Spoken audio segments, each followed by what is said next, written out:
karena itu marilah kita menghadap Allah dengan hati yang tulus ikhlas dan keyakinan iman yang teguh, oleh karena hati kita telah dibersihkan dari hati nurani yang jahat dan tubuh kita telah dibasuh dengan air yang murni.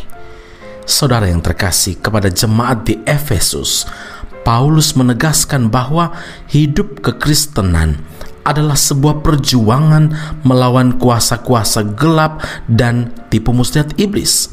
Maka berdirilah tegap, berikat pinggangkan kebenaran dan berbaju sirahkan keadilan. Efesus 6 ayat 14. Pertanyaannya, apa itu baju sirah?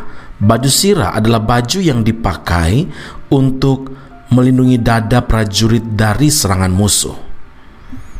Mungkin itu dapat diumpamakan sebagai hati dan Tuhan, agar kita tidak mudah tertembus peluru si iblis. Seseorang yang mengenakan baju sirah keadilan dan kebenaran akan terjaga dari hal-hal cemar dan hal-hal yang jahat, sehingga ia pun dapat menghadap Tuhan tanpa rintangan atau tanpa ganjalan dalam hati. Alkitab berkata, karena hati kita telah dibersihkan dari hati nurani yang jahat dan tubuh kita telah dibasuh dengan air yang murni. Saudara, agar dapat memperoleh kemenangan atas musuh, atas iblis, hati kita itu harus bersih dari segala kejahatan. Terlebih lagi, bila kita rindu dipakai oleh Tuhan untuk kemuliaan Tuhan, menjadi alat kemuliaan Tuhan, maka kita harus memiliki hati yang benar, hati yang bersih di hadapan Tuhan. Seperti Rasul Paulus berkata dalam 2 Timotius 2 ayat 21 dan 22, jika seorang menyucikan dirinya dari hal-hal yang jahat, ia akan menjadi perabot rumah untuk maksud yang mulia.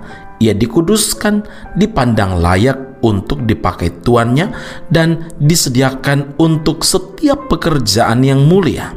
Sebab itu, jauhilah nafsu orang muda, kejarlah keadilan, kesetiaan, kasih, dan damai sejahtera bersama-sama dengan mereka yang berseru kepada Tuhan dengan hati yang murni.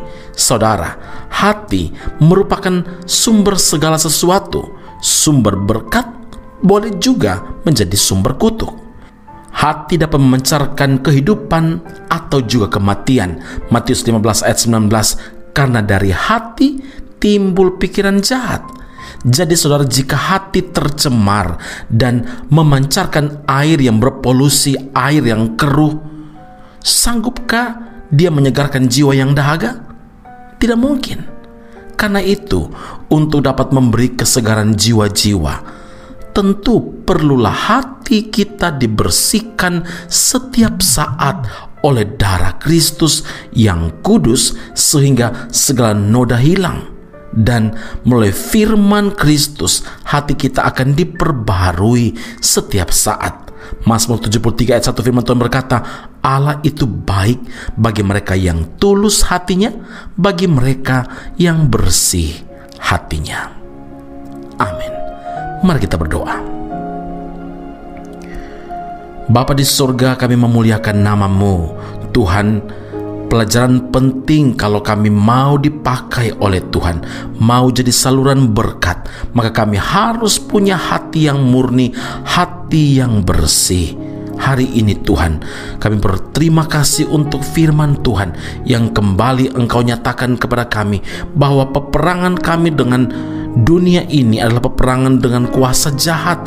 Musuh kami adalah iblis, dan karena itu syarat kami dapat mengalahkan kuasa iblis adalah pertolongan Tuhan, adalah kekuatan dari Tuhan, tetapi kekuatan yang akan Tuhan anugerahkan kepada setiap kami yang bersih dari segala kejahatan. Kami harus hidup benar dan bersih di hadapan Tuhan.